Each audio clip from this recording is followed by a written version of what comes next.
Coming up, the Sharks get a shutout and the Red Wings go on a scoring streak against the Ducks. This is Locked On Game to Game NHL. Every game, every team, every angle. Locked On Game to Game, your team every day. Welcome in. You're listening to Locked On Game to Game NHL, local experts taking you through the biggest stories on the ice. I'm your host, Kainani Stevens. Thank you for making Locked On your first listen every weekday. Make sure you subscribe to Locked On NHL on YouTube and wherever you get your podcasts from. In San Jose, the Sharks got 31 saves from James Reimer in a shutout over the Flyers. Philly fans had a ton to be happy about on Sunday, but Locked On Flyers still has critiques after the loss, and Locked On Sharks goes over the win. The San Jose Sharks win 3-0 over the Philadelphia Flyers. I'm JD Young of Locked On Sharks. The Sharks finish up their road trip with a 3-0 win over the Philadelphia Flyers. James Reimer earning the shutouts, and a game where the Sharks were able to exercise a little bit of their second period demons. Scored 2 goals to take a 2-0 lead after the second period, a period where the Sharks have been thoroughly dominated throughout the entire contest. So good for the Sharks to try to get on the board there, try to kind of turn some of their issues around, but just one game in what's been a very slow start for the Sharks. So happy flight for the Sharks as they now head home to take on Vegas on Tuesday. So we'll have a full breakdown of this game and the Devils game on your next episode of Locked On Sharks. Russ Cohen here from the Locked On Flyers podcast. Flyers lose, disappointing effort, 3-0 to the San Jose Sharks. Felix Sandstrom had a good game. Wasn't his fault. Stopped over 29 shots, but it's just one of those games where the Flyers were losing puck battles. They were their zone exits were bad. The Sharks had the puck good stretches of the game, kept the Flyers defense out there too long, kept some of their forwards out there too long because of puck possession. John Tortorella basically stapled Kevin Hayes and Travis Konecny to the bench in the third period. Not sure why, but I'm sure he'll say why post-game. And this was one where the Flyers have to kind of go back to the drawing board. They got a few days to do it, and we'll see what they can do. Catch us on the podcast. The Red Wings scored 4 unanswered goals to put away the Ducks yesterday. Locked On Reds and Ducks tell you how Detroit made outplaying Anaheim look really easy. Scotty, the Red Wings won 5-1 over the Anaheim Ducks. They're now 3-0-2 to start the season. What did we see in this game that really stood out to us?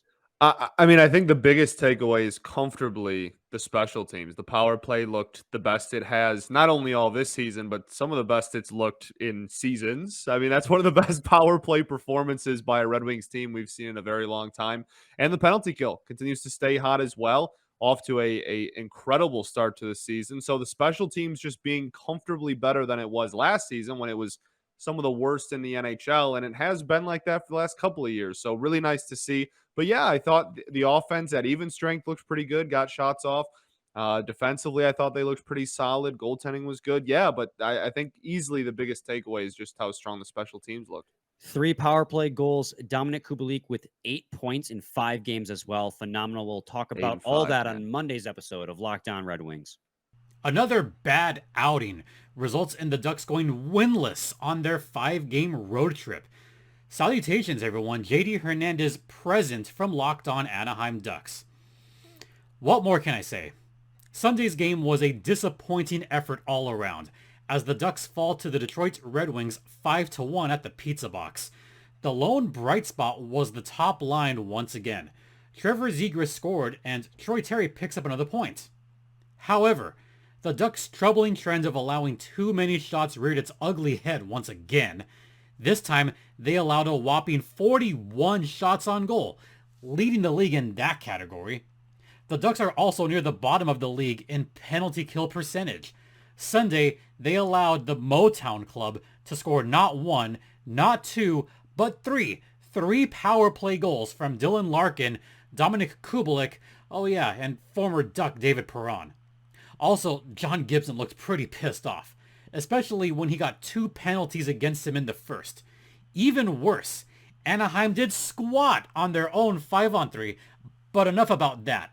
Tune into the next edition of Locked On Anaheim Ducks for more on this Ophir road trip. Anders Lee provided all of the Islanders' offense on Sunday, and it wasn't enough to beat the Panthers in South Florida. Locked On Islanders tells you who else needs to step up for New York. It's a familiar refrain, but the Islanders just didn't have enough offense to get the job done. Gil Martin of Locked On Islanders here. Islanders fall to the Florida Panthers 3-2. They go 0-2 on their Florida road trip this weekend, losing both games to backup goalies. Both Islander goals came on the power play, and 5-on-5, this team is simply not creating enough scoring opportunities to win hockey games. Now, they did have 25 shots on goal, but not a lot of quality scoring chances, and 5-on-5, just not enough to get the job done. And when you fall behind early, 1-0 in the first minute, and you're offensively challenged, that puts you behind the 8 ball right away. This team needs to get its offense going 5-on-5, or it could be a very long season on Long Island. For more, listen to the Locked On Islanders podcast with me, Gil Martin, wherever you get podcasts and on YouTube. The New York Rangers end the weekend with a rough loss to the Blue Jackets in the Garden after giving up 5 goals. Locked On Rangers says New York should have put somebody else in net. I am not sure why Yaroslav Halak started that game for the New York Rangers tonight. What is going on, everybody? This is John Chick with Locked On New York Rangers. The Rangers just wrapping up a really rough 5-1 home loss to the Columbus Blue Jackets. And let me preface everything that I'm about to say by explaining that this loss is not entirely on Yaroslav Halak. There were not a whole lot of Rangers that had good nights. But with that said, and I should also mention that I really like Gerard Gallant, and he does a great job with this team and everything. Don't understand the decision to go with Yaroslav Halak instead of Igor Shesterkin tonight. You are coming off of a rough performance. You have a chance to bounce back, and I would think you would want to go with your Vezina winning goalie to do that, especially when you consider that the Rangers, after tonight, they're going to have a back-to-back against the Avalanche and the Islanders on Tuesday and Wednesday, respectively. So that being the case, Halak is going to play one of those 2 games. I don't really know what the point of playing him was in this game here tonight. He had a rough night. Wasn't the only reason that the Rangers lost. There's plenty more to talk about. We will get into all that on the next episode of Locked On New York Rangers. Do not miss it. That's all for today on Locked On Game to Game NHL. Thank you for making Locked On your first listen every single weekday. Make sure you subscribe to Locked On NHL and your favorite team's Locked On podcast on YouTube and wherever else you get your podcasts from. I'm Kainani Stevens. This has been Locked On Game to Game.